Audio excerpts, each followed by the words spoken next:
There are hundreds of cruise ships sailing on the stretch of Nile River between Aswan and Luxor in Egypt.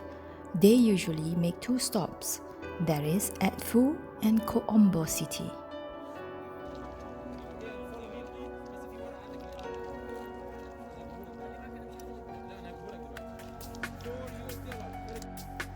For Kom Ombo temple, it is only within the walking distance of few minutes from the boat.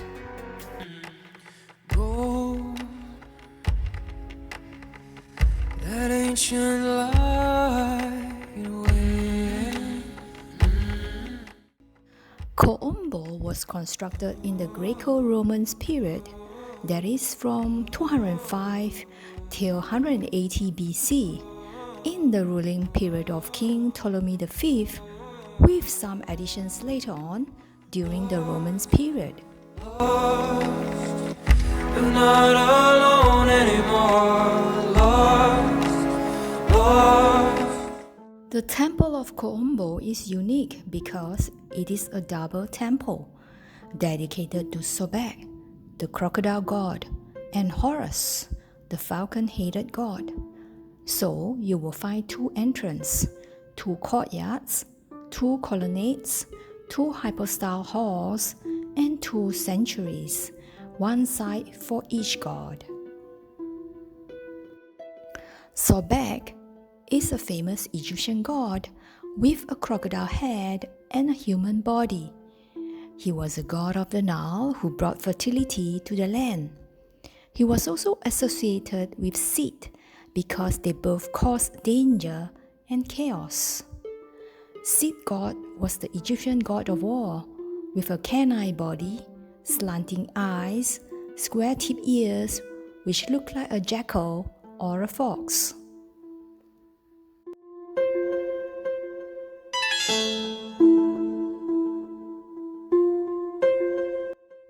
While Horus is the god of falcon, who has a falcon head and a human body.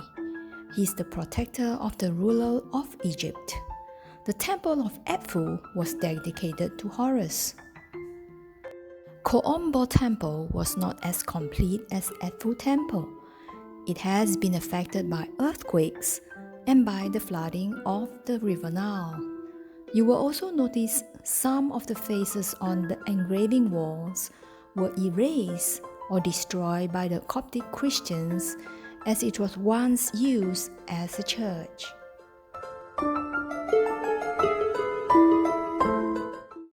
I'm not alone anymore. This ancient life.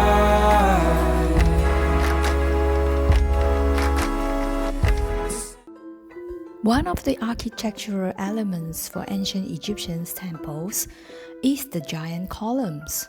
Please pay attention to the column in Temple of Kom Ombo, which represents papyrus flower at the top ceiling.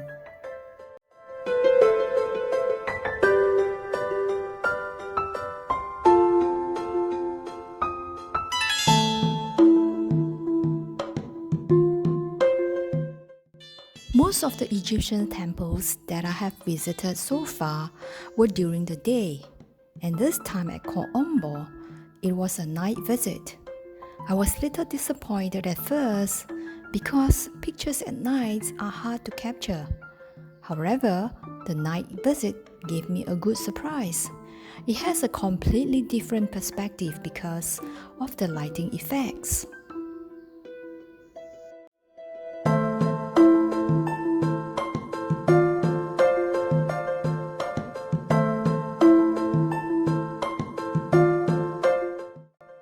This may look like a well for you, but it is actually a nilometer for measuring flood.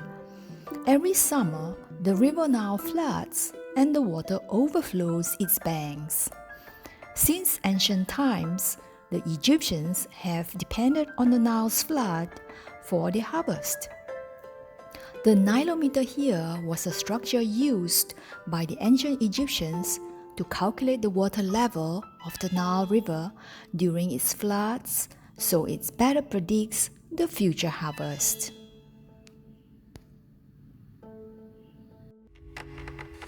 their voices all resting in your bones. You should also look for ancient surgical tools on the carved wall. You will find instruments such as forceps, speculators, scissors, medicine bottles, and many more. Go find the image where two goddesses sitting on the birthing chair, giving birth and breastfeeding the baby. Based on the image on the wall, you will know how advanced the ancient Egyptians are. It could be the most advanced country during that time.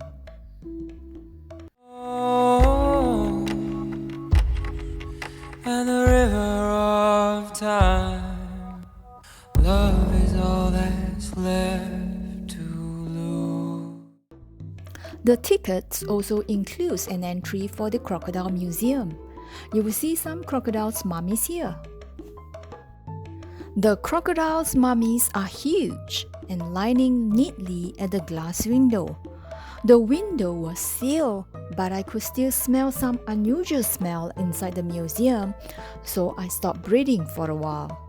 Luckily, the museum is not very big, so I could hold my breath and quickly walk outside the museum.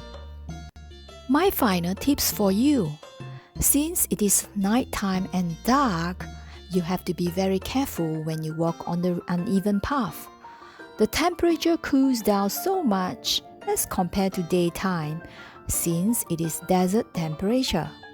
Always have your thick jacket when you are out of your cruise ship.